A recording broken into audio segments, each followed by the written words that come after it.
CTS 정희진입니다.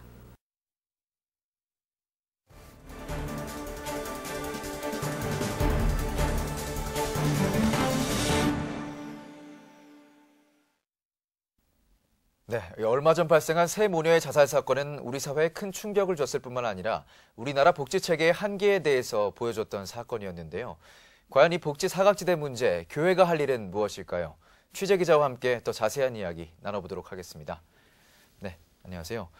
네, 요즘 이 복지 사각지대 문제가 계속해서 불거지고 있는데 이런 사각지대가 계속 발생하는 원인이 무엇인가요? 네, 복지 사각지대는 실질적으로 빈곤층이지만 자격이 안 돼 수급 신청을 하지 못하거나 포기해서 정부 도움을 받지 못하는 집단을 말하는데요.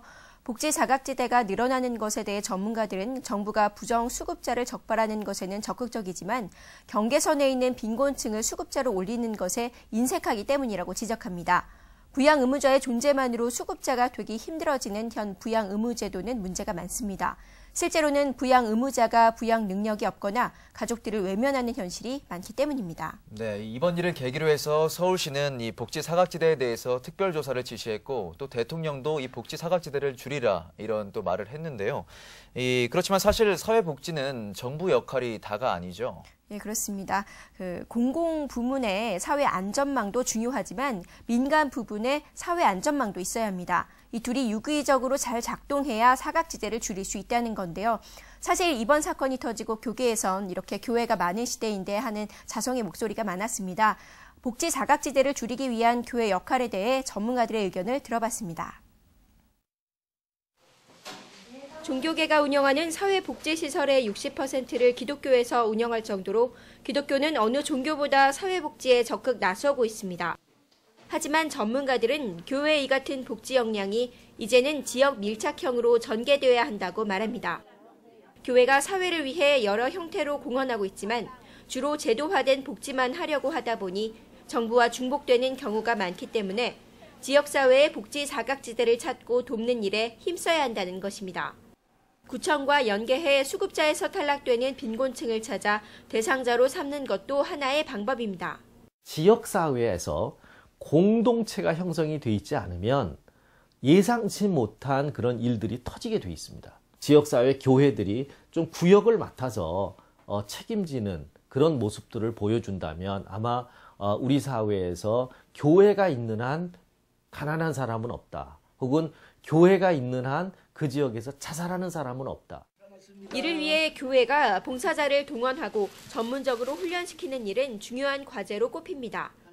미국의 사회복지사 양성기관으로 유명한 사우스캐롤라이나 대학교의 최기로 교수는 정부 기관의 사회복지는 법 안에서 이루어지는 것이기에 관료적이고 비인간적인 한계가 있다며 교회는 그리스도의 사랑을 바탕으로 하기 때문에 훈련받은 성도들이 지속적인 이웃돕기에 나선다면 더 큰 효과를 거둘 수 있다고 강조합니다.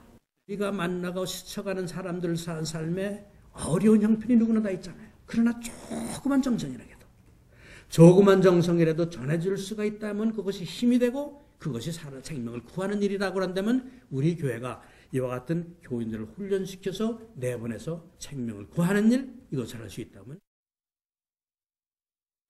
최 교수는 미국의 한 교회 사례를 소개하기도 했는데요. 모든 교인이 1년에 최소한 15시간 자원봉사를 하자는 계획을 세우고 봉사 후엔 자원봉사 사역의 밤 같은 행사를 통해 봉사 경험을 나누게 했더니 전 교인이 자원봉사에 활발하게 참여하게 됐다는 거였습니다. 네, 이 전 성도가 함께 동참했다는 게 이 지속적인 사역을 위해서 참 중요한 일인 것 같은데요. 근데 소외계층을 돕는 게 단지 쌀만 주는 것이 아니라 이들의 자립을 좀 도와주는 면이 있어야 된다면서요. 네, 이번에 자살한 세 모녀가 70만 원의 집세와 공과금을 남긴 것을 보면 그분들이 당장 쌀이 없어서라기보다 앞으로 자립해서 살 수 없겠다는 그렇게 생각한 이유가 더 컸다고 보여집니다. 네, 사회의 소외계층을 돕는 데 중요한 것 중 하나가 단순 지원으로 그치는 것이 아니라 자립을 돕는 일이 돼야 한다는 건데요. 일자리 제공과 소액 대출로 저소득층을 돕는 기독 NGO의 활동을 조명해봤습니다. 빈곤을 넘어 자립으로라는 구호를 내건 기독 NGO 열매 나눔 재단은 저소득층의 자립을 구체적으로 돕는 일을 하고 있습니다. 민간단체와 정부, 기업의 협력 모델로 스터민과 같은 취약계층에게 안정적 일자리를 제공하기 위해 5개 사회적 기업을 직접 설립해 운영하고 있으며 저소득층에게 소액의 창업 자금을 무담보, 무보증으로 대출해 경제활동의 기회를 주고 있습니다. 이분들 스스로 본인들이 가진 능력으로 사회 구성원으로 설 수 있는 저희가 기회를 드리는 것이기 때문에 그 사업이 가지고 있는 의미가 크다고.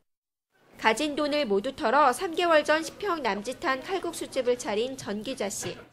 식당이 오래된 건물이라 추가로 보수 작업을 해야 하지만 엄두도 내지 못하다가 열매 나눔 재단의 마이크로 크레딧 사업을 통해 대출을 받아 가게를 수리할 수 있게 됐습니다. 갚아야 할 빚도 많고 세 자녀를 홀로 부양해야 되는 물러설 곳도 나아가기도 힘든 상황에서 재단의 도움은 전 씨에게 큰 희망이 됐습니다. 도움이 많이 되죠. 실질적으로 장사가 안 되거나 저기 하면 이제 이자가 비싸고 하니까 그런 거에 갚고 고금리다 보니까 그런 거 이렇게 생각하고 종업원들 이렇게 뭐 월급이나 이제 재료비 같은 거 스트레스 많이 받았거든요. 재단은 대출에서 끝나지 않고 실무 경영 교육과 사후 관리까지 정기적으로 진행하고 있습니다. 저소득층의 자립을 돕는 사역은 빈곤의 악순환을 끊고 나아가 빈곤층을 예방하는 의미를 더하고 있습니다. 네, 이 사회 안전망 구축과 소외계층 자립까지 교회가 감당해야 할 역할에 대해서 알아봤는데요. 박세롬 기자 취재하시면서 느낀 게 있으시다면요. 네, 교회가 사회를 위한 일들을 참 많이 하지만 이제는 교회가 중심이 아니라 지역 사회가 중심이 되는 사역을 전개해야 하지 않나 싶습니다.